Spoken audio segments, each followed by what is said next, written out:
Benvinguts. Ens hi trobem a la Real Acadèmia de Farmàcia de Catalunya i Balears i per mi és un plaer presentar la segona sessió de la secció setena d'aquesta acadèmia i, en primer lloc, donar les gràcies al doctor Carreras, president de la secció setena, i al doctor Carles Codina com a secretari perquè han facilitat el que puguem estar aquí i tenir el luxe de tenir la persona que ara presentaré.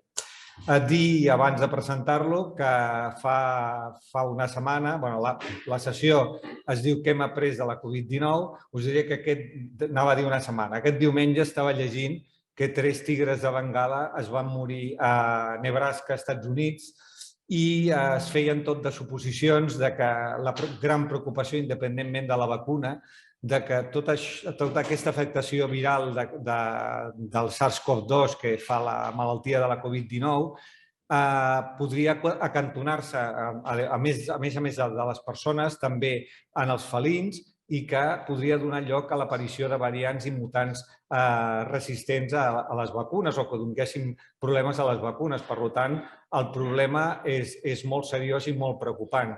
I per si fos poc, i al final diré el títol de la sessió, resulta que ahir a la nit m'estava llegint una alerta de la revista JAMA i parlava de la possible utilitat de derivats de fongs i derivats d'herbes xineses enfront d'aquest virus, inclús hi ha alguna que està en assaig clínic en fase 1. És a dir, que per tot això se'ns va ocórrer als membres de la secció setena d'aquesta acadèmia al muntar aquesta sessió per un expert i que es diu què hem après de la Covid-19, si és que hem après molt o que ens falta molt per aprendre. Ara sí que entro ja i amb tota l'apreci i carinyo que li tinc amb el ponent que tenim avui. El ponent que tenim avui, molts de vosaltres el coneixeu perquè l'heu vist per televisió repetidament. Jo crec que d'aquí passarà al cinema. I dir que és un expert amb la Covid-19. De fet, forma part de la comissió d'experts del Departament de Salut de la Generalitat de Catalunya i que, a més, avui en dia és cap de secció de les malalties infeccioses de l'Hospital del Mar, on es va formar. Vaig tenir la sort de compartir sobretot el seu període d'adjunt jove i posteriorment d'adjunt jove, que és el que és ara en aquests moments també, i dius que està alternant el seu treball a la seva feina a l'Hospital del Mar amb estudis de molt nivell d'antivirals a l'estat de Califòrnia, als Estats Units, en aquests moments. Tenim el doctor Roberto Guerri. Si hagués posat això com un endivinalla, m'hagués dit, digues ja Roberto Guerri, que ja el conec. Doncs aquí tenim en Robert. I Robert Guerri, donar-te les gràcies per ser-hi aquí i explica'ns tot el que vulguis, que segur que n'aprendrem molt de tu. Gràcies, Santi. Mentre ell va fer la presentació, us recordo que qualsevol consulta o pregunta que tingueu sobre la matèria que ell està impartint la podeu fer mitjançant el xat que teniu disponible i al final li traspassarem al doctor Guerri. Moltíssimes gràcies. La veritat és que no tinc paraules. De fet, jo diria que la vegada que hem presentat en el que em sento més... Vull dir, jo em poso vermell molt fàcil, però realment has aconseguit que em posi realment vermell. Gràcies, Santi. Saps absolutament que és mutu. Saps que, com dèiem abans, sempre hem recorregut a tu perquè tu, vull dir, ens dones el suport absolut sempre i gràcies per les paraules, de veritat. Per mi és un honor estar aquí avui i a més ho dic de veritat. Agraeixo moltíssim la invitació i agraeixo molt l'oportunitat de... Anem a tractar de recórrer algunes de les preguntes que ens estem actualment fent amb això que ens ha tocat viure, que no estic segur que molts penséssim. Jo, com a especialista en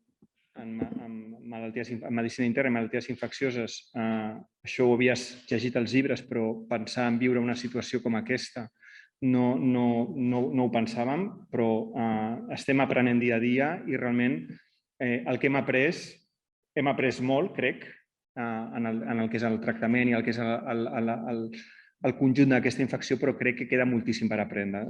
Jo crec que estem tot just començant a saber alguna cosa d'això. He plantejat algunes preguntes que tracten de reflectir una mica què és el que hem après i aniré passant per elles i crec que pot fins i tot donar lloc a alguna discussió. començar dient que qui més ha patit després de nosaltres, les persones i de més, en tota aquesta crisi que hem viscut ha sigut, com sempre en les guerres, perquè això és com una guerra, és la veritat.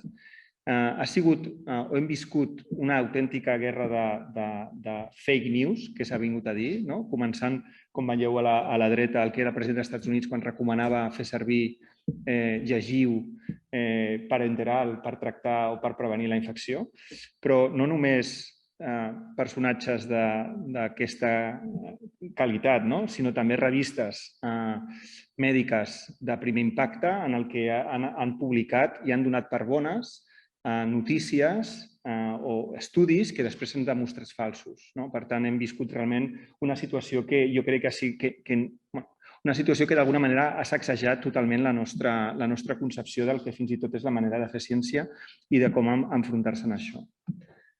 Només cal recordar, Santi, al principi, en els primers moments, en base a un article que després s'ha demostrat que era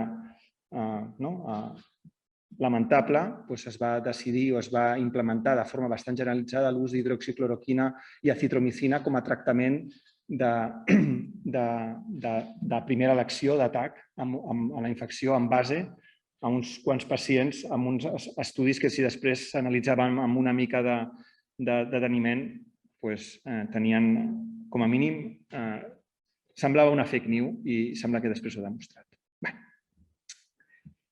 Quina situació és la que tenim ara? O com podem...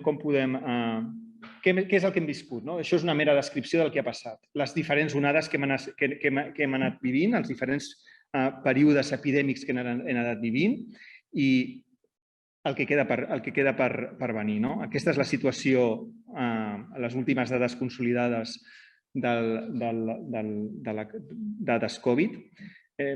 Hem viscut situacions fa uns mesos d'autèntic descontrol a nivell sanitari i també a nivell comunitari. Ara sembla que la situació en la que ens estem abocant en aquest moment és, com a mínim, a un descontrol a nivell comunitari. Hem de veure què és el que passarà als hospitals. I una de les primeres preguntes que ens feien i que ens fa tothom és on ens adquirim la infecció, on s'adquireix majoritàriament la infecció. Això són dades de l'Institut del Carlos III i de l'Institut Nacional d'Estadística i a lo llarg de totes les onades, des del principi, la transmissió, el gruix de la transmissió ha sigut sempre als domicilis. Els llocs, evidentment, els llocs on estem junts i on no tenim, diguem, les mesures de protecció que es poden tenir en altres entorns. Ho dic això de cara a les mesures que es plantegen i que es prenen. Això és una de les coses que dins d'aquestes comissions que es creen per decidir de més, alguns dels aspectes que es plantegen a l'hora de posar restriccions és realment plantejar la utilitat de les restriccions. Un aspecte rellevant, de totes maneres, i això és veritat, és que només cal una persona infectada per infectar tot el conjunt d'un domicili, d'unes persones que conviuen juntes. Per tant, i responent a aquestes mesures que es prenen, que de vegades limiten la llibertat de moviment, la llibertat individual, doncs aquestes mesures tenen l'objectiu d'evitar la transmissió precisament primer comunitària i després amb els domicilis. Aquest és un estudi del mes d'abril de l'any 2020. És a dir, la pandèmia acabava de ser declarada, acabava de començar i una de les preguntes que se'ns feia i que ens fèiem era què succeirà o què passarà amb això. Aquest és un model de predicció en base a dades de prèvies epidèmies i en base una mica a la predicció del que podia passar i es contemplaven dos grans escenaris. Un, el que veuen a la seva... Una de les primeres prediccions que es feien és que la pandèmia es comportés com picos i valles, és a dir, és una onada, mesures de control i, a més, això, la predicció temporal que es feia que s'extendria fins a l'any 2022, fins a l'estiu de 2022. Això sense cap tipus d'intervenció, sense vacuna. Altres consideracions eren, deia, sí, poden haver picos i valles, però també pot haver un com a fuego lento, és a dir, un nivell persistent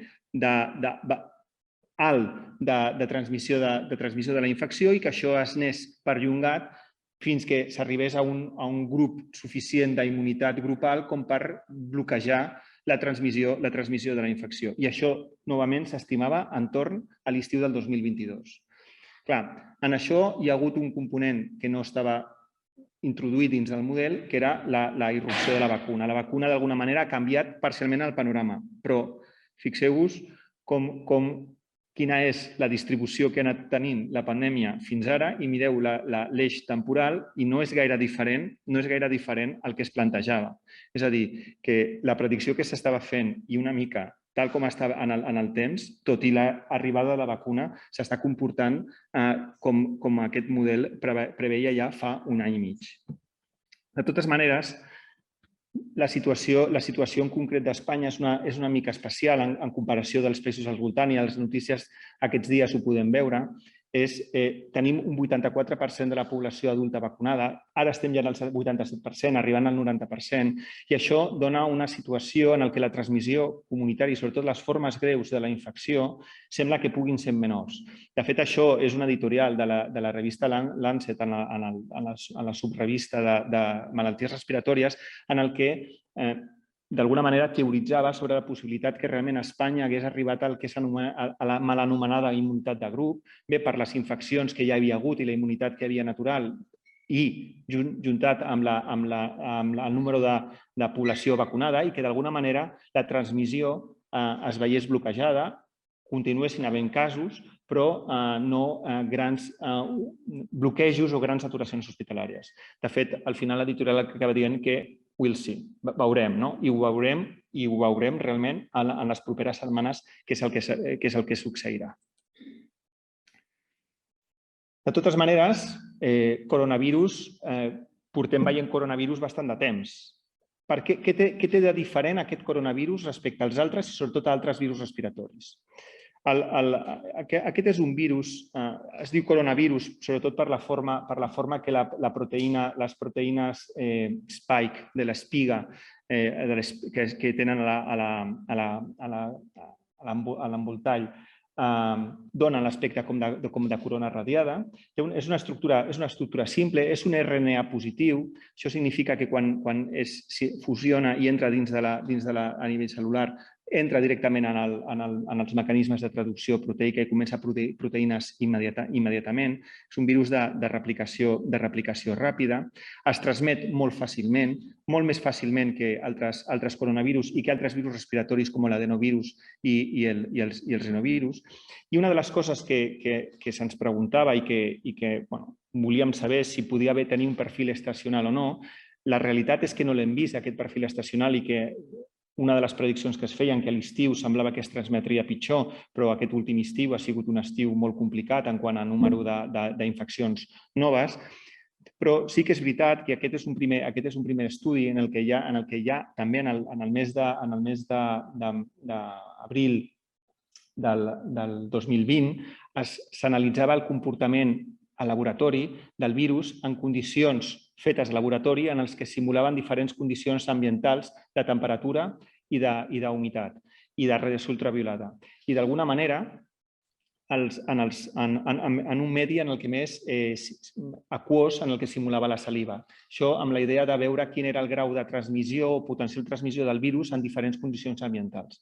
Una de les conclusions d'aquest estudi és que el virus persistia molt més temps en ambients amb poca radiació ultraviolada i ambients humits. Això, de cara a predir la potencial estacionalitat del virus, sembla que pugui haver una tendència a que quan hi hagi una situació de més immunitat, probablement la transmissió majoritària tingui lloc en els mesos freds. I des del principi, una de les coses que hem dit i que semblava, i això és veritat, sembla que tots recordem, quan estàvem a l'hospital atenent els pacients, veiem molts pacients aguts de forma molt greu, és a dir, en formes clíniques molt greus, molt més freqüentment en els mesos de març, abril, maig de l'any 2020 que no passen en les onades posteriors. Estic parlant de novembre de 2020 o de l'hivern-primavera d'aquest any o de l'estiu.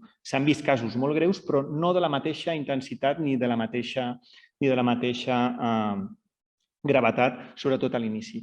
Una de les potencials explicacions amb això i d'alguna de les maneres que ja s'ha vist que impacta de forma molt significativa és el concepte de càrrega viral en el moment de la infecció. En el moment en què l'inòcul viral, en el moment en què es produeix la infecció, és molt gran i la gran replicació es produeix a nivell de les vies respiratòries és molt gran, d'alguna manera això condiciona un pitjor pronòstic i això és el que s'intenta representar aquí. En color negre són aquells pacients que tenen formes moderades de la infecció i en color gris les que tenen formes severes.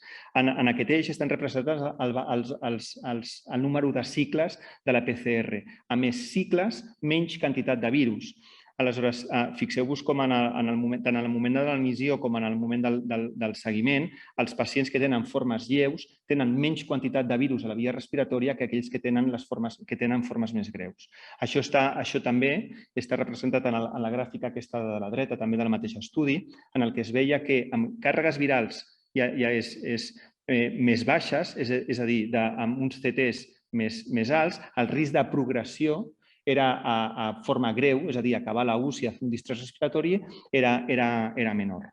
Per tant, el temps, és a dir, el temps ambiental sembla que condiciona la transmissió del virus i l'inòcul, la quantitat de virus en el moment inicial de la infecció, sembla que té un factor també significatiu amb la progressió i amb la gravetat del quadre. Clar, aquesta és una de les preguntes que també es fa de forma constant. El virus és el mateix? És una mutació prou important com per fer un canvi de virus i no només un canvi de variants?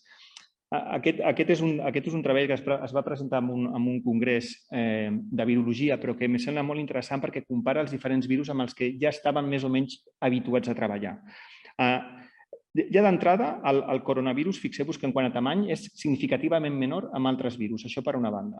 Per l'altra banda, la capacitat de mutació, és a dir, la capacitat de corregir errors que té el coronavirus és diferent a la d'altres virus. És a dir, per exemple, el virus de l'HIV és un virus que té capacitat de fer mutacions majors i canviar, fer resistències als tractaments antiretrovirals de forma molt més freqüent perquè no té mecanismes per corregir els errors de replicació. En canvi, el coronavirus porta incorporat una proteïna que corregeix potencials mutacions i, per tant, el risc de fer mutacions majors i fer grans canvis és menor. Això no significa que en grans replicacions, com ho hem vist, en grans replicacions i amb molta transmissió no puguin aparèixer mutacions que confereixin diferències. I, de fet, això ha passat des del principi.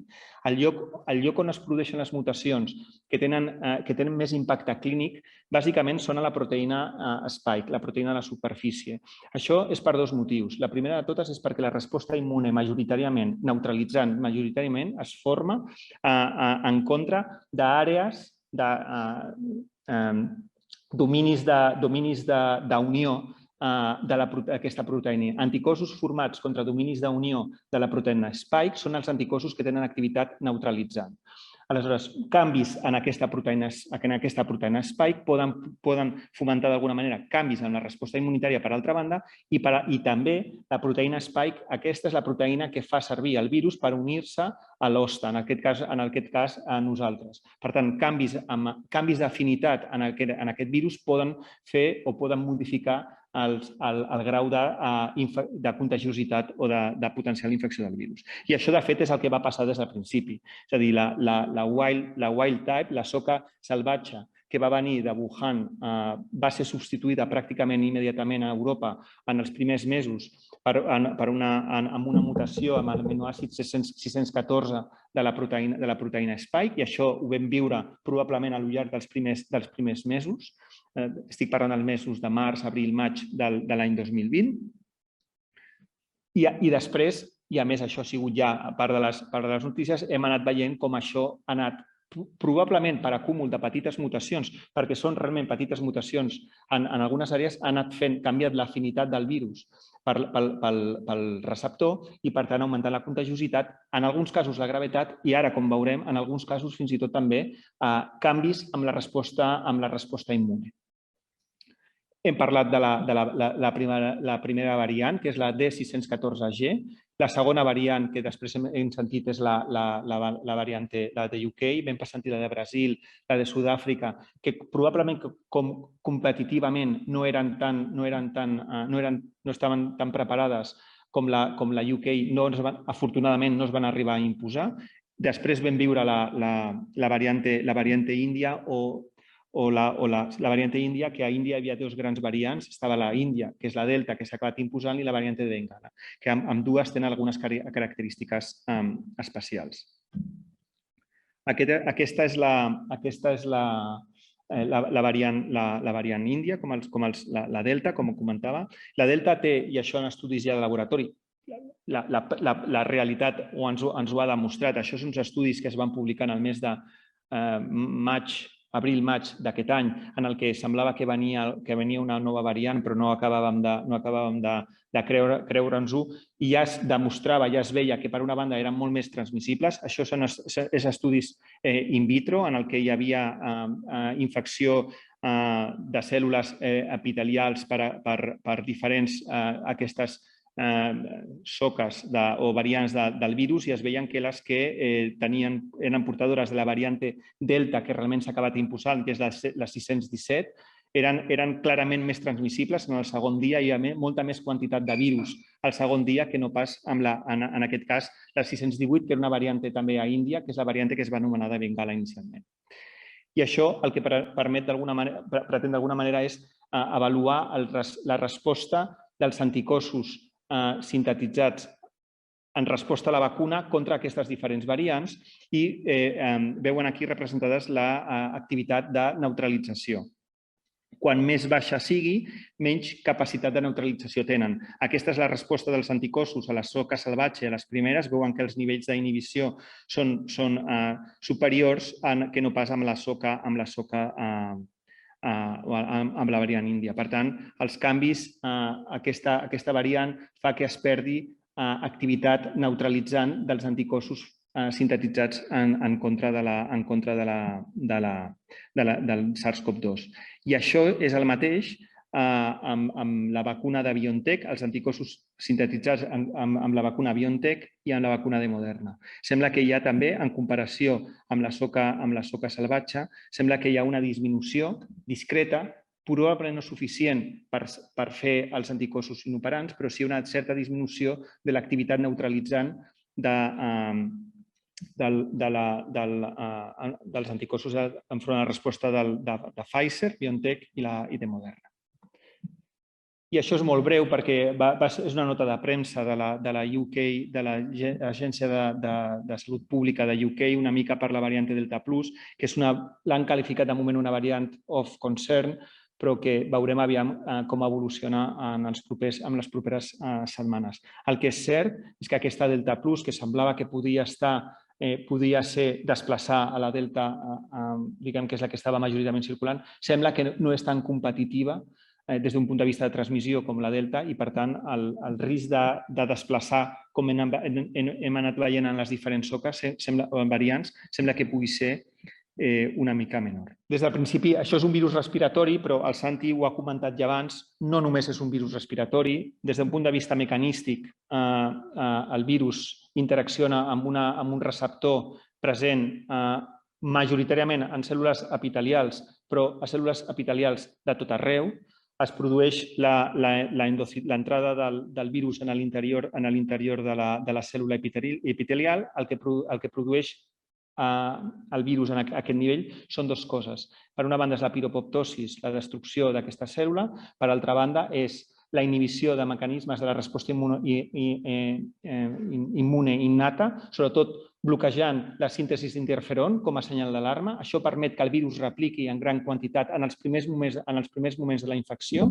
I, en tercer lloc, el que produeix és una disregulació de la resposta immunitària, de tal manera que es perd la capacitat de controlar la resposta immune, sobretot el que s'ha vist és per pèrdua de cèl·lules T reguladores, i això produeix una gran resposta immunitària inicialment local, que produeix el que es va anomenar inicialment com la tormenta citoquímica i que no deixa de ser un síndrome hiperinflamatori per disregulació immune. I és això, al final, el que produeix el dany. Com dèiem, la interacció del virus amb el nostre organisme es fa a través del receptor de l'enzima conversor de l'angiotensina. Aquest receptor és ubicu. Si de fet, si es fixen, està representant en aquesta gràfica en quins teixits s'expressa aquest receptor, fixin-se que en els pulmons és dels teixits on menys s'expressa. De fet, s'expressa amb gran quantitat a nivell del budell, molt a nivell del budell, molt a nivell dels testes. De fet, s'ha trobat en semen i en biòpsies de testicle, però també en el greix, també a nivell renal, també a nivell cardíac, a nivell del cardiomiocito, s'han trobat. I això, sobretot a nivell intestinal, i això és un treball també publicat a un congrés, però que jo crec que té cert interès, eren pocs pacients, eren 15 pacients, però eren 7 mesos després d'haver passat la infecció aguda, amb biòpsies intestinals i amb estudis per immunofluorescència. El que es trobaven eren partícules virals amb l'aspecte d'activitat. És a dir, no es van recuperar el virus, però es va veure signes de producció de proteïnes virals 7 mesos després d'haver passat la infecció. Una de les característiques d'aquest virus, que inicialment es pensava que només seria un virus respiratori, era que, a diferència, per exemple, del virus de l'HIV, que té un enzim que integra el DNA que es sintetitza, l'RNA complementari, la doble cadena d'RNA complementari que és en forma de DNA, s'integra dins de la cèl·lula i estableix reservoris a llocs, diguem, fora de circulació, i és una de les característiques de l'HIV i per què la infecció... Aquesta és una de les explicacions potencials per què la infecció de l'HIV és tan complicada de tractar i d'erradicar. Es pensava que aquest virus no integrava perquè no té una integrasa com a tal, però el virus és capaç d'establir reservoris. Aquests reservoris sembla que persisteixen almenys 7 mesos, que és el que està evidenciat, però sembla que fins i tot hi ha més, i una mica amb el que tu comentaves, s'han descrit també presència de partícules virals a biòpsies a cèl·lules epitelials amb els felinos, que sembla que puguin ser poden ser reservoris i poden contribuir a transmetre. I això dona lloc a la següent pregunta, i és una de les coses que des d'un punt de vista clínic hem vist. Si realment hi ha virus 7 mesos després, pot persistir. Clar, si entenem persistir com que un pugui estar tot el temps eliminant virus, sembla que això no, i això és una de les coses que també preocupava molt per un tema d'un aspecte purament epidemiològic, però sí que es va veure des dels primers moments que fins al 30%, i en realitat en algunes sèries era més, era fins al 50% de les persones, fins a 3 mesos després d'haver passat la infecció aguda, continuaven tenint símptomes que podrien estar relacionats amb això, i això ha portat a anomenar el que es parla de Covid persistent, long Covid, síndrome post-Covid, que en realitat és una entitat que no sabem encara, perquè s'està d'alguna manera caracteritzant, però que sembla que pot estar afectant fins al 10% de les persones infectades i poden ser símptomes persistents al llarg del temps, independentment de la presència d'activitat viral com a tal. Com a mínim, activitat viral demostrada. I això està donant lloc a gran quantitat de consultes i gran quantitat de comorbilitat associada en el post de la infecció de persones que han passat la infecció i tenen símptomes persistents molt difícils de tractar, molt difícils de caracteritzar, però que són constants, és a dir, es veuen amb certa freqüència i és un motiu molt freqüent de pregunta. I estem en un punt en el que no se sap ben bé què fer. De fet, estaven en el punt en el que d'entrada no hi havia ni definició, ara sembla que sí que s'ha establert una definició, comptant entre 4 i 12 setmanes de la fase aguda, es parla d'un síndrome post-Covid i després, més de 12 setmanes, es parla d'un síndrome long Covid, però tot això portarà una sèrie d'intervencions que hem de veure què fer amb aquestes persones, perquè són persones que tenen símptomes molt clars.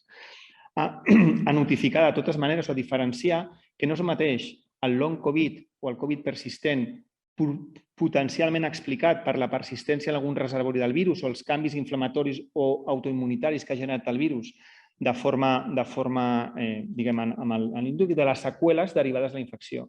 Una de les coses que hem vist és que fruit de les pneumònies greus, molt greus, i de la inflamació local, sobretot a nivell pulmonar que s'han vist, el que estem veient són seqüeles d'això a nivell pulmonar. Això és una mica diferent al que estem parlant de long Covid. Bé, el tractament, no? I aquí és on entra la interacció forta amb el Santi i de més. Des del principi hem tractat de definir quin és el tractament i quin és el millor tractament. Clar, idealment, si és una infecció, el que volem és donar alguna cosa per tractar la infecció. La realitat és una mica més complexa en aquest cas.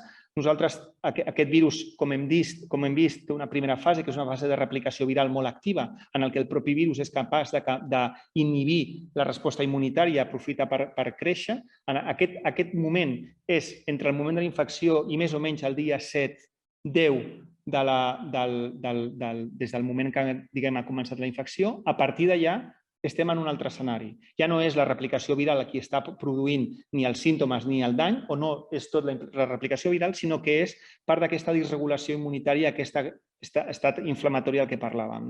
I és la resposta inflamatòria, que és el que al final, durant tot aquest temps, hem estat tractant amb diferents fàrmacs. El Santi ho sap bé, des de la dexametasona, que va haver un moment que no hi havia dexametasona, a el tocilizumab, que és com un inhibidor de la interleucina 6, un inhibidor de la interleucina 1 i tot el que s'ha anat provant.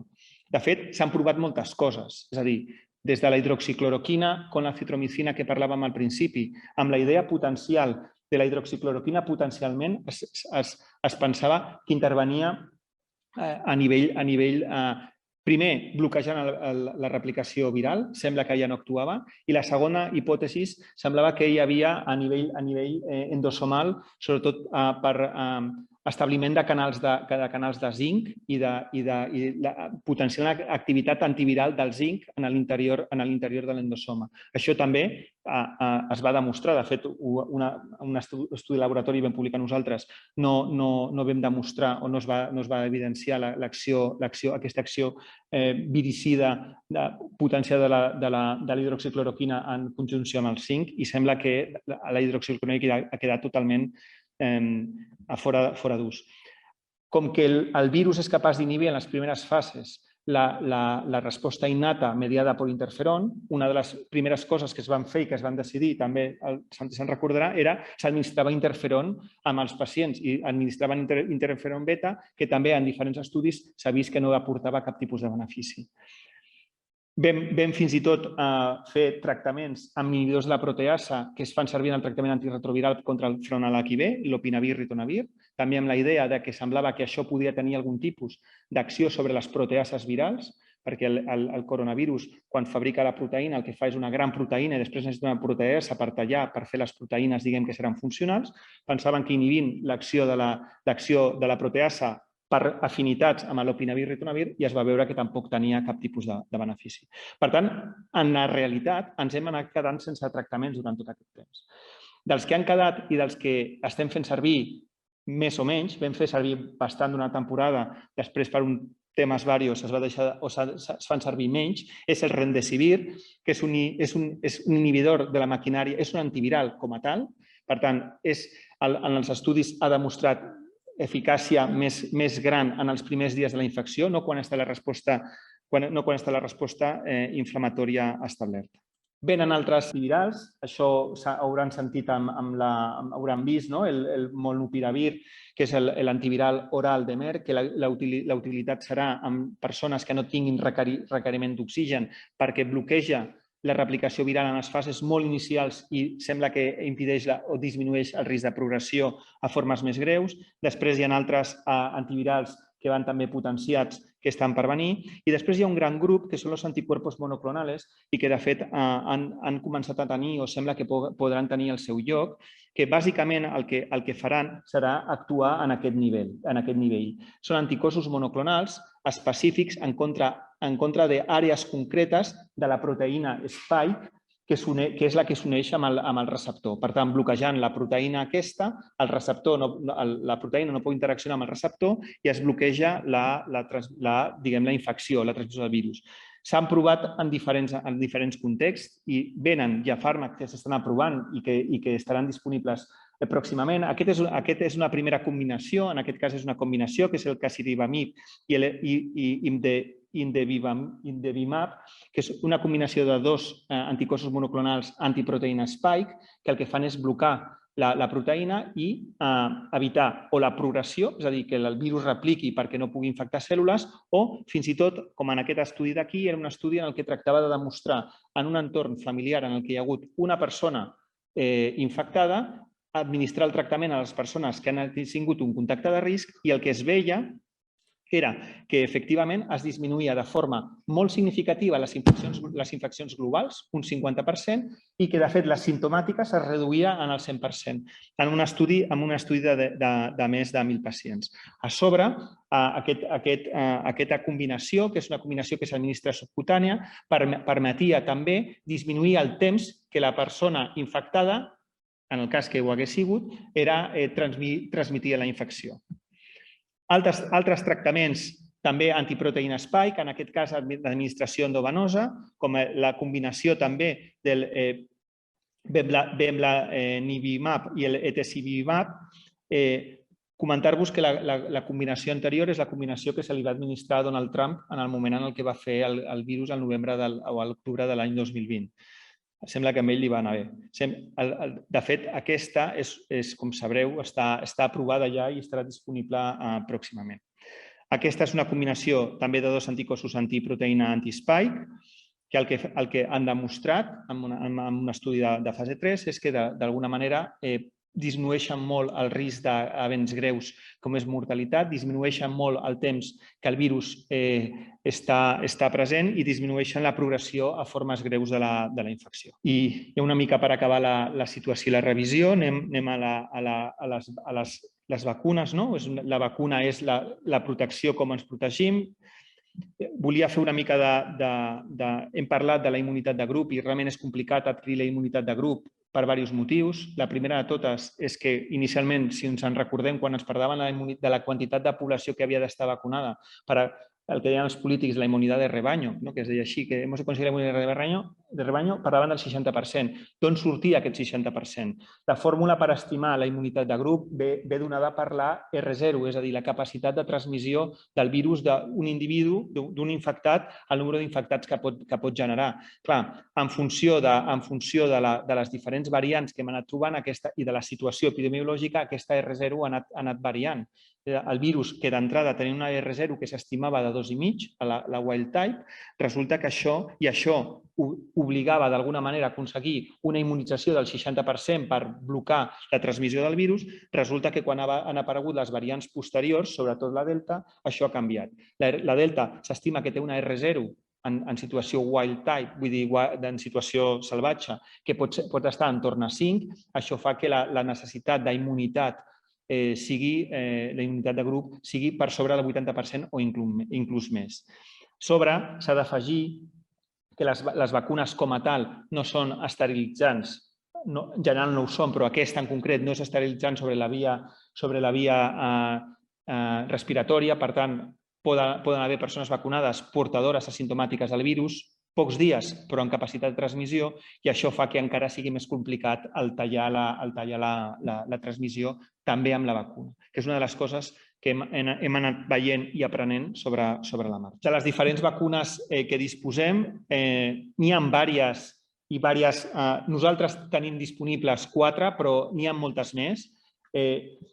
Parlar de la de Sinopharm i la de Sinovac, que són les vacunes xines, que el problema bàsic que tenen és que els estudis sobre els que s'han fet els resultats són difícilment interpretables i són difícilment creïbles, i realment sembla, en concret la Sinovac, té un seriós problema d'eficàcia. Sembla que l'eficàcia que s'ha estimat, ja dic, és tot bastant opac en aquest sentit, pot ser d'entorn al 40 al 50%. Teòricament són virus inactivats. Després tenim les vacunes que van amb vectors, amb adenovirus, que bàsicament al nostre entorn teníem dos, i són les dues les que s'han fet servir, que són la d'Oxford, AstraZeneca i la de Janssen.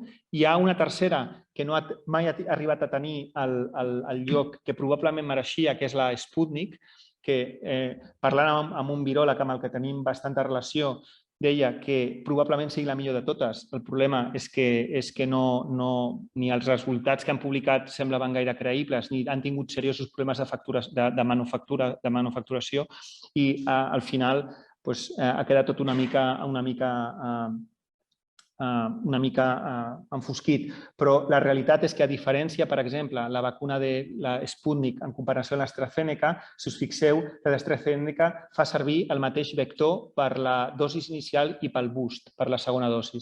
En canvi, els russos alguna cosa sabien, perquè realment el que van fer és fer servir un adenovirus diferent. Això fa que la resposta immune que es generi en el boost sigui diferent, més rica, és a dir, el que fa és enriquir la resposta immunitària i, a més, una resposta immune molt potent.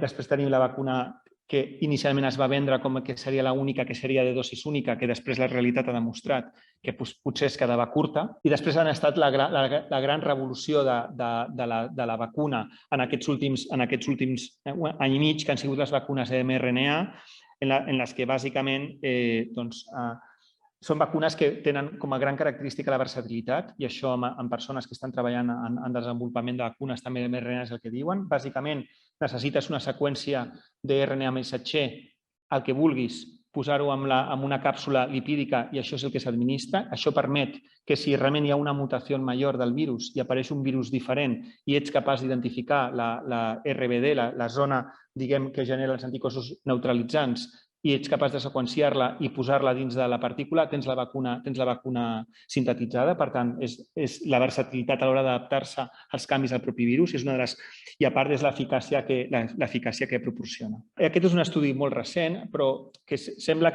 mentida que haguem d'estar parlant de l'eficàcia de les vacunes, però realment el fet d'estar vacunat pel fet d'estar vacunat confereix protecció enfront a la infecció i confereix protecció enfront a fer formes greus o molt greus. De fet, aquest és un estudi en el que es comparava, eren 21 hospitals nord-americans amb un estudi d'uns 2.000 persones en el que s'agafaven 1.000 persones vacunades i 1.000 persones no vacunades matxeades, i el que es mirava què és el que passava. Doncs les persones globalment no vacunades tenien més risc de morir-se, més risc de fer formes greus i d'acabar una UCI amb ventilació mecànica, i, per tant, sembla que la realitat és que la vacunació ofereix algun tipus de protecció. I un aspecte que crec que és important, que tots estem parlant ara, és sobre la segona, si 2 dosis són suficients o realment la tercera dosis és necessària.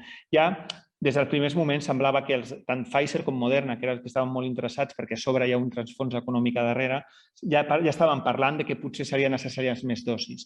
Aquest és un estudi fet a Israel, publicat també fa unes setmanes, en el que d'alguna manera es compara en blau persones que reben 3 dosis, en vermell persones que estan només amb 2 dosis seguides al llarg del temps. El que sembla, els estudis estan fets en juliol i setembre d'aquest any, és a dir, el temps de seguiment no ha sigut gaire, però sembla que sí que hi ha un canvi en quant a continuar estar amb 3 dosis o continuar només amb 2 dosis, tant en quant a hospitalitzacions com a formes greus, com també a mortalitat. Per tant, sembla que té sentit plantejar la tercera dosis, i per plantejar la tercera dosis probablement de forma generalitzada, ara sí, començant sobretot per les persones de més risc. I abans d'acabar, un dels aspectes que són importants i que preocupa, sobretot pel tema de les vacunes, són els potencials efectes adversos. Bàsicament, les vacunes d'adenovirus, la d'AstraZeneca i la de Janssen, per situar-nos, s'han associat a casos de trombosis con trombocitopènia. Són formes extremadament estranyes, però extremadament greus. És a dir, hi ha formació d'anticossos antiplaquetars, hi ha trombosis en territoris que realment són complicats fins i tot quasi d'imaginar, però realment ha d'haver una predisposició genètica molt clara.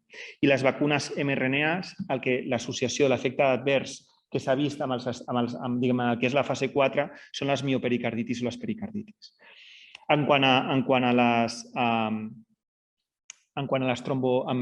trombosis, els fenòmens trombòtics, fixeu-vos que són 10 casos per milió d'habitants amb la primera dosis, amb el milió de dosis amb la primera dosis d'AstraZeneca i un cas per milió amb la segona dosis. Amb la de Janssen és una mica més freqüent. Aquesta és la proporció observada amb les vacunes mRNA. I finalment la miopericarditis, que és una de les, i sobretot ara que sembla que es vacunaran els nens i la implicació que això tindrà, és la incidència de miopericarditis, que és l'afectació miocàrdica i pericàrdica com a reacció, sembla immunomediada per un tipus de reacció creuada per la resposta immunitària generada per la vacuna. Sembla que la incidència amb la vacuna de Moderna és de 33 casos per milió de vacunes, amb la de Pfizer és de 13 casos per milió de vacunes. Per situar-nos, és la incidència poblacional normal sense vacuna d'això. Estem parlant d'entre 10, això és incorrecte, perdó, és entre 1 i 10 casos per milió d'habitants, és a dir, sembla que sí que incrementa significativament el risc de fer aquest tipus d'event. Bàsicament, són homes i joves entre 18 i 24 anys. Només un 2% de tots els casos que es veuen fan formes greus, amb una mortalitat petita, però que no oblidem que estem vacunant persones sanes. Això, d'alguna manera, per demostrar que la incidència s'incrementa molt més després de la segona dosis. De fet, un motiu de consulta freqüent són persones que entre la primera i la segona han fet una pericarditis, es veuen algunes, i de vegades són les que toquen per probabilitat poblacional, de vegades poden estar més relacionades. Després de la vacuna haurem de continuar portant la mascareta, i això és una foto de l'any 1218 i, malauradament, és una de les eines que ens queda. Hem parlat de tractaments, hem parlat de vacunes, però al final la mascareta, que és la medida barrera, l'haurem de continuar mantenint. I a mode de conclusió, us dic que aquesta infecció ja no només és una infecció respiratòria, que és una infecció sistèmica, que estableix reservoris, com hem comentat, que existeixen diferents tipus de tractaments antiinflamatoris, antivirals i ara ben anticossos monoclonals. Les vacunes són part de la solució definitiva, però mentre no s'acaben de controlar les onades tenim 3 estratègies, que és vacunar tothom que sigui possible, portar mascaretes i, sobretot, i el que és important, testar, fer test de persones que estiguin simptomàtiques per intentar aïllar les persones simptomàtiques i portadores l'abans possible.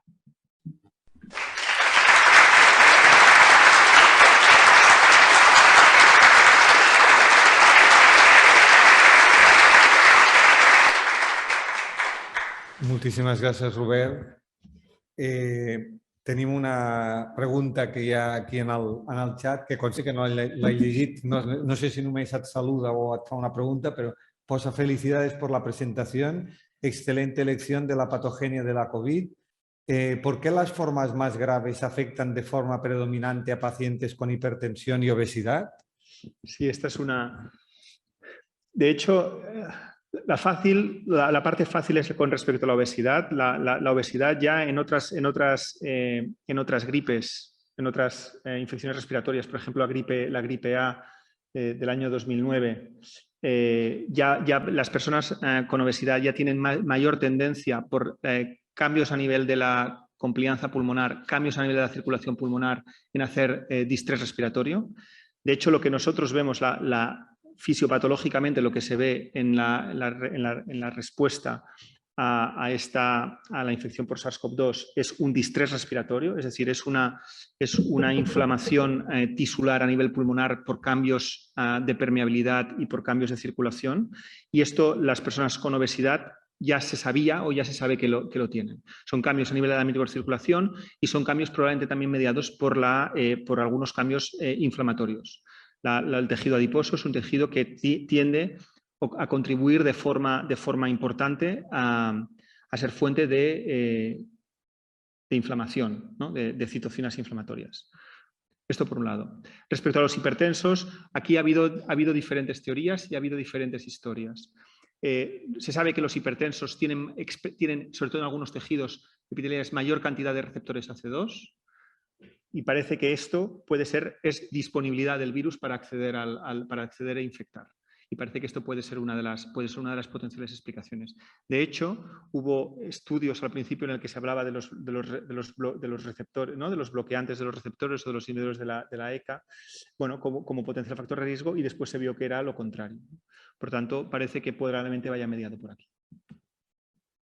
Bueno, a part de felicitar-te per l'excel·lent presentació, perquè a més ho has fet responent preguntes, que és com realment ajudes més a la comprensió de tots nosaltres. Jo et faré una pregunta que tu com a metge, per què creus que les societats que són avançades i estan molt a prop a nivell de fronteres actuen de forma tan diferent des del punt de vista, per exemple, de resposta a l'adhesió a les vacunes? Per què veiem països com a Holanda, com a Bèlgica, com a Àustria, que està confinada, que tenen unes taxes de vacunacions al voltant del 40-50%, i en canvi els països del sud d'Europa han estat molt més solidaris, per dir una paraula, d'un context així? Sí, de fet, això no és nou. En realitat, la reaparició d'infeccions teòricament mig erradicades, i estic pensant en el xarampió, per exemple, ho hem vist i s'ha vist en brots a Itàlia, a brots en els Països Baixos, perquè són països que hi ha una forta tradició històrica, probablement des dels anys 60 cap aquí, moviments en contra de la vacuna, i probablement això estigui molt més endinsat dins de socialment del que nosaltres pensem. No és el nostre cas. De fet, nosaltres, el nostre entorn, problemes seriosos de vacunació, estic pensant en el xarampió també, n'hem vist de forma anecdòtica, però jo tinc companys a Bèlgica i a Holanda que ells estan bastant habituats a les unitats infeccioses a veure persones amb pneumonies per xarampió, perquè de tant en quant van havent-hi brots. Per tant, jo crec que ha d'haver un tema clarament cultural. Un altre punt, que jo crec que també, és que realment aquí nosaltres ho hem passat especialment malament.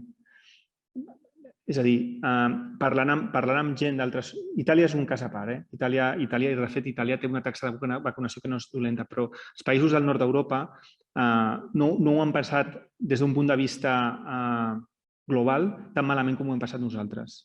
I jo crec que això també probablement tingui alguna a veure. Em preguntava una cosa. La tercera dosi es fonamenta perquè ha baixat l'estat immunitari de les persones al cap de 6-8 mesos. I em pregunto, això vol dir que d'aquí, després de la tercera dosi, al cap de 6-8 mesos, hi haurà una quarta dosi de vacuna?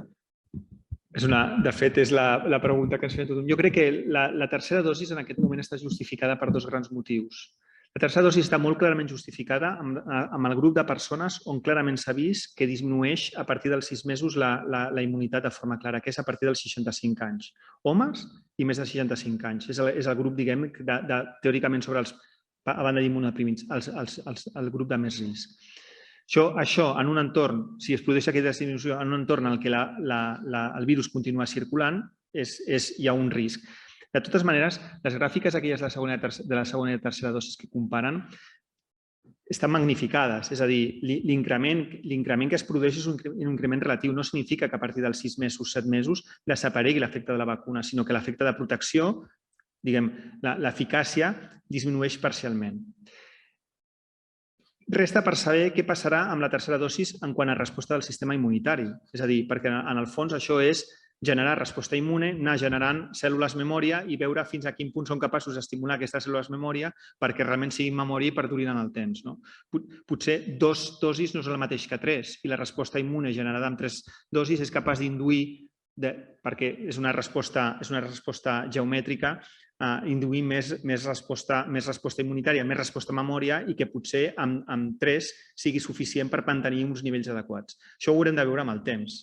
Però en aquest moment no es pot respondre a això tampoc. És a dir, i fins i tot s'ha arribat a plantejar si seria necessari plantejar-la cada any o veure en funció de com veure. Hola. També felicitar-te perquè m'agrada.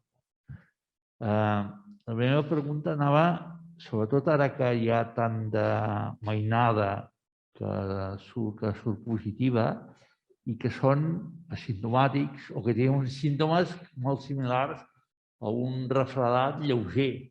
Aleshores, aquí t'augmenta molt el risc de transmissió, perquè si no els fas una prova, al final dius, un refredat i d'allò. Per tant, aquí augmentem la possibilitat que gent gran que s'han vacunat per segona dosi fa temps tornin a enganxar-se, per dir-ho així, a partir de les seves criatures, els seus nets, per dir-ho així.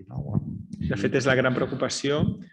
És la gran preocupació i és, per exemple, una de les consideracions que jo penso que, de fet, l'EMA ha aprovat ara o aprovarà avui o demà la vacunació als nens. Jo vacunaré els meus fills. Vull dir, precisament amb aquest racional. El racional per mi per vacunar els nens, tot i que hi ha un risc, i és un risc de fer un event immune com la miopericarditis associada a l'mRNA, a part d'altres, però aquesta és la que potser és més freqüent. Això per una banda, però per l'altra tenim el risc de transmetre-ho a la gent gran que té al voltant, que al final estan amb ells i és important, i són transmissors, perquè una de les coses que la variant aquesta Delta ens ha portat, i això qualsevol que tingui nets o fills ho veu, és que en les escoles l'any passat, quan a una classe hi havia un cas i no hi havia gaires més, en aquest any hi ha un cas i n'hi ha 3 o 4 més. Vull dir, la transmissió en els nens ara és més efectiva que fa un any. I això significa que probablement els nens ara puguin transmetre de forma més efectiva amb ells i també amb els adults i, per tant, vacunar-los és una mesura de prevenció perquè, com a mínim, disminuir el temps que puguin ser transmissors. Això per una banda. I per l'altra, i per mi és un tema important, no sabem quin efecte hi haurà en el long Covid o en el post-Covid o si aquest virus realment estableix algun tipus de reservori o no i sobretot si aquest reservori, que sembla que sí, pot induir algun tipus de canvi immunològic o immunitari que generi algun tipus d'inflamació persistent o el que sigui. Potser no val la pena, vull dir, si tenim una eina que pot evitar, potser podem evitar-ho, saber-ho, no? I si es pot vacunar, com a mínim és un efecte de control. Aquesta potser és una mica menys però també s'ha de tenir en compte. Però sí, jo crec que el fet de vacunar, l'objectiu de vacunar els nens, sobretot és per això, per protegir a la gent que puguin tenir al voltant. I crec que és una mesura efectiva i que probablement, ja dic, jo ho faré. Sí, perdona. Jo tinc una pregunta. Referent a la tercera dosi, dic com a usuari, no com... El primer que van dir, o em va semblar entendre, és que aquí a Catalunya, és que es començava per l'edat més avançada, després van dir el segon grup de 60-69, jo per això dic que soc usuari, i llavors deien l'edat i, a més, que faci 6 mesos que hagin rebut la segona dosi.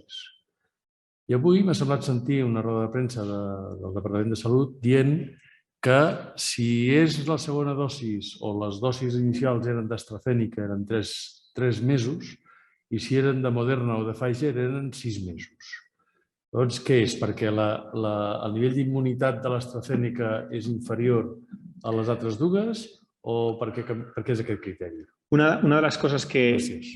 La d'AstraZeneca, que semblava que la gent ho deia, m'han posat la dolenta, no? I sembla que no és tan dolenta, perquè el tipus d'immunitat que genera és una immunitat una mica diferent, la d'AstraZeneca, que la mRNA, no? Sembla que hi ha un component més cel·lular amb la vacuna d'AstraZeneca que no pas amb la de mRNA. De fet, combinar les dues s'ha vist que té un efecte com de potenciador, cosa que no se sabia, però ara ja hi ha resultats que això ho avalen.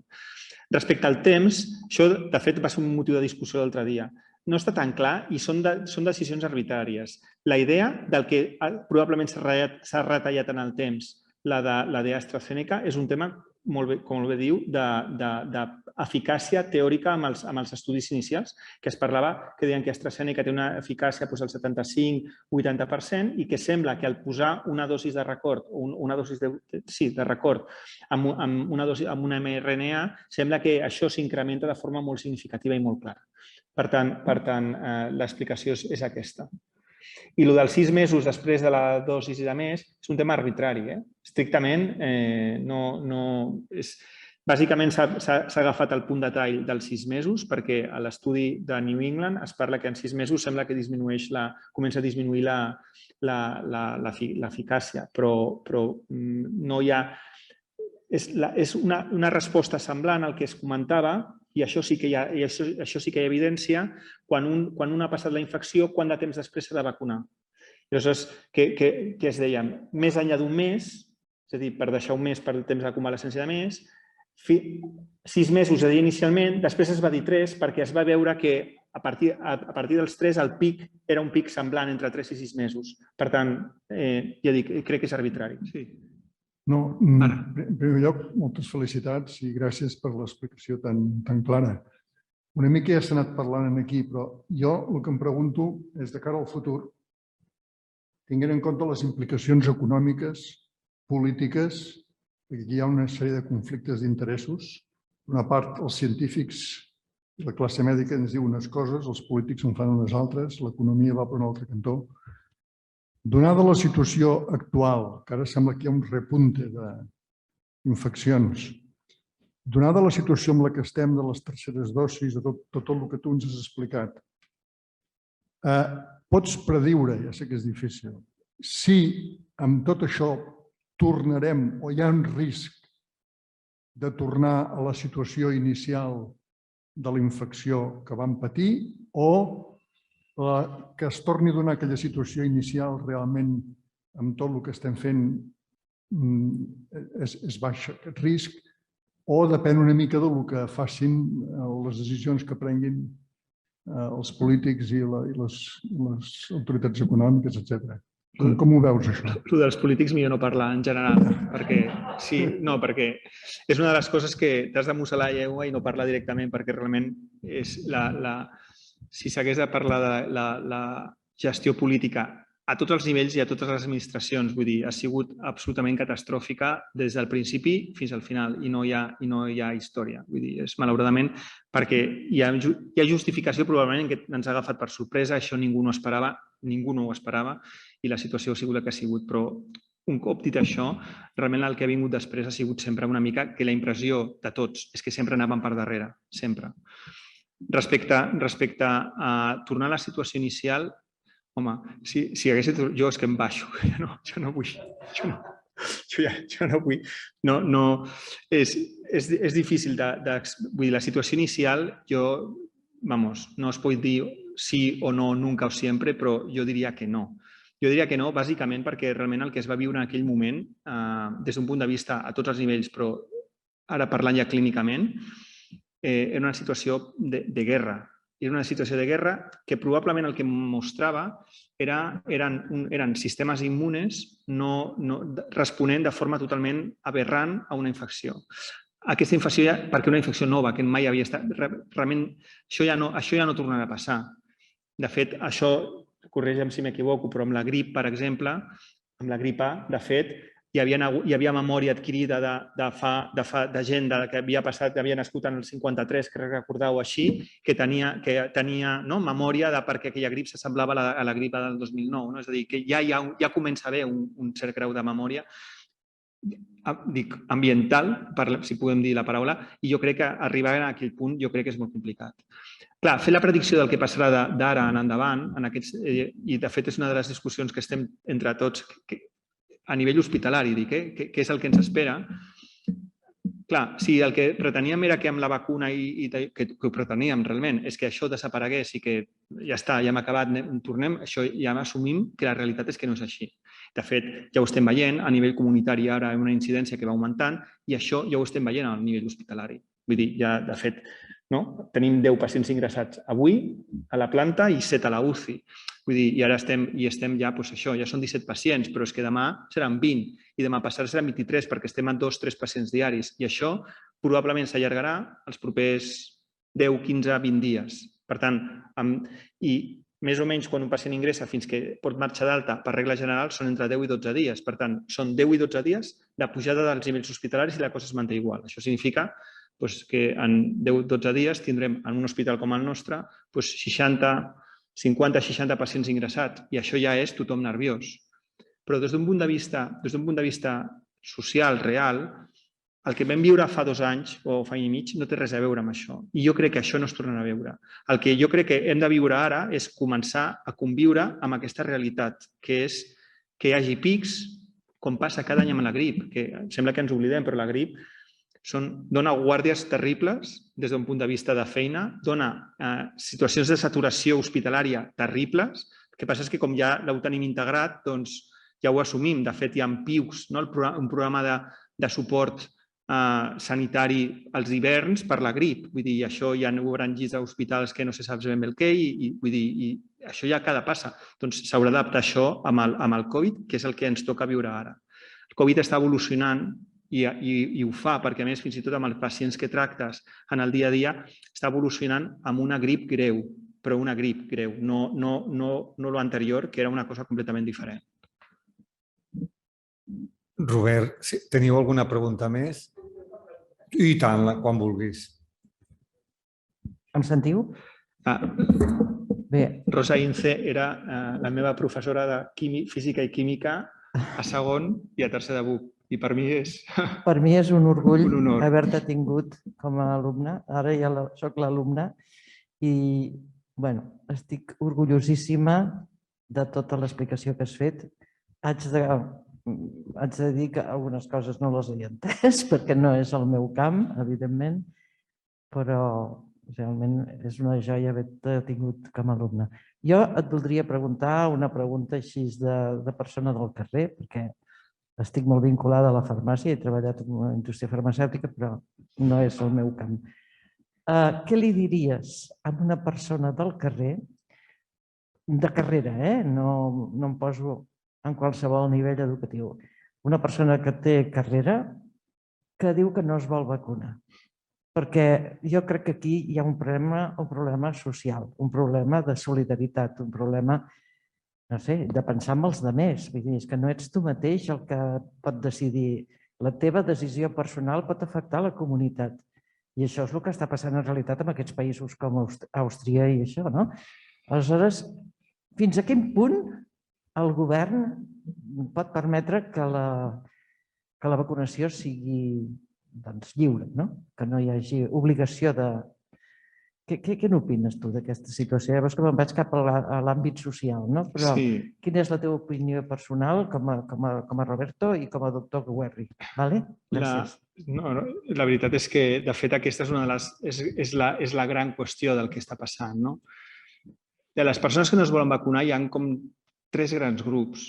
Hi ha un gran grup que és de los antivacunas puros, que per molt que entris, vull dir, si no és per la via de l'obligació i de la sanció, no es vacunaran mai perquè no entraran amb raó, perquè no... És a dir, és per estar en contra de, i això en trobem i n'hi ha, i probablement hi ha algun tipus d'interès sociopolític darrere que no sabem bé qui és, ni per què. Hi ha un grup que no és menyspreable, que és gent que té por, una por que no perquè potser no s'ha transmès bé o por al desconegut i que aquí sí que es pot fer algun tipus d'intervenció i que és obligació de tots, des de les autoritats sanitàries, però també des dels mitjans de comunicació, des dels metges, d'intentar, d'alguna manera, treure la por. Per mi, una de les coses que també crec que és important, fins a dia d'avui s'han administrat en el món 6.000 milions de dosis. Jo crec que estem davant una farma que, problemes de seguretat molt immediats no en té i crec que és... Per tant, jo crec que això s'ha d'intentar transmetre i, sobretot, intentar contrarrestar aquesta por amb el que deies. És un tema de solidaritat. Vull dir, i de fet, una mica el que preguntaves abans, amb els països del nord d'Europa, i això és veritat que probablement un component individual, són més individualistes que no pas nosaltres, i això és veritat. Vull dir, són societats que són molt més individualistes i que, jo me vacuno, mira, jo estic tal, no? I potser nosaltres això no ho tenim tant, i és veritat que tenim 84%, més, prop del 90% de la gent vacunada, no? Per tant, crec que però, ja dic, gent que pugui tenir por, intentar convèncer amb la no por, però també amb l'acte que implica que tu estàs vacunat, bloqueges la transmissió potencialment o disminueixes el risc de transmissió per parlar amb més propietat cap a altres persones. I el tercer gran grup, que tampoc és menyspreable en el nostre entorn, i nosaltres això ho veiem, és gent que està fora del sistema. I n'hi ha, perquè hi ha bosses, i a Barcelona ciutat, en aquest barri, i això en el nostre hospital ho veiem, gent que no és que diria que no sap ni on està tan fora del sistema que no sap ni on vacunar-se, ni s'ha enterat quasi de que sap que hi ha un problema, sé que tal, però entra com que no... I això també és una àrea on es pot intervenir i s'hauria d'intervenir. L'obligació i el fet d'obligar i de més, que és la gran pregunta, i de fet amb aquestes comissions, hi ha aquestes històries que s'han creat i s'ha discutit, al final sempre és complicat. Sempre és complicat perquè crec que hem d'intentar fer-ho de forma que no sigui obligatori, sinó de fer-ho, i en el nostre entorn crec que s'està aconseguint bastant bé. I això jo sempre ho explico. Jo a l'Hospital Americà on estava, en la xapa, et vacunaves de la grip. Era teòricament voluntari, però si no portaves el gomet de vacunat, hi havia àrees de l'hospital on no podies entrar. I si tu treballes en aquella zona, vull dir, si resulta que jo soy, no sé, enfermero o médico de neonatos i no tinc el d'allò de la vacuna de grip i no em recol·loquen, me'n vaig al carrer i s'acaba la història. Tú no quieres, usted tal, no le obligamos, pero usted no puede trabajar y como no puede trabajar aquí, no te da, se va, saps? Vull dir que hi ha altres maneres. Robert, m'agradaria fer-te una pregunta que igual és la darrera, però bueno, que sàpigues que ens hem passat de temps i no és habitual, per tant vol dir que has fet una explicació d'interès i que tant de bo et deixis una altra vegada perquè et puguem tornar a convidar, perquè et farem la mateixa pregunta possiblement quan passi el temps. Has passat per sobre d'un tema que ho has dit molt segur i que no ens hem parat a pensar, però mentre sentia els companys fent aquestes preguntes tan interessants, has passat per sobre del tema de dir et portem una mascareta que no ens haurem de treure. Això, jo explico una cosa petita i tu digues què opines. El dia de l'antibiòtic europeu de l'antibiòtic, que va ser dijous passat, va haver una conferència del Ministeri de Sanitat en la qual van destacar que per primera vegada en sèries temporals d'ús d'antibiòtics no es veia una temporalitat, un pic de temporalitat a l'hivern de l'any 2021 en comparació amb tota la sèrie històrica que té el Ministeri de Sanitat.